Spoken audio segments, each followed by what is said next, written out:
12/5/2025 திங்கள் சித்ரா பௌர்ணமி. சித்ரா பௌர்ணமி என்பது சித்திரை மாதத்தில் வரும் பௌர்ணமி திதி.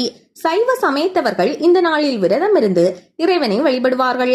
இந்த நாள் ஆன்மாவின் இருளை போக்கி வெளிச்சம் தருவதாக நம்பப்படுகிறது. ஆலயங்களில் சித்திரை கஞ்சி காய்ச்சப்படும். திருவண்ணாமலையில் சித்ரா பௌர்ணமியில் கிரிவலம் செல்வது மிகவும் சிறப்பு வாய்ந்தது. மே 11ஆம் தேதி ஞாயிற்றுக்கிழமை இரவு 8:01 மணி முதல் மறுநாள் இரவு 10:25 மணி வரை சித்ரா பௌர்ணமி கிரிவலம் வருகிறது. ஸ்ரீரங்கத்தில் சித்ரா பௌர்ணமி அன்று காவிரி ஆற்றின் ஸ்ரீரங்கம் அம்மா மண்டபத்தில் கஜேந்திர மோட்சம் நடத்தி காட்டப்படும். இதையொட்டி காலை நம்பெருமாள் மூலஸ்தானத்திலிருந்து புறப்பட்டு வழிநடை உபயங்கள் கண்டருளி அம்மா மண்டபத்தில் உள்ள ஆஸ்தான மண்டபத்தில் எழுந்தருள்வார்.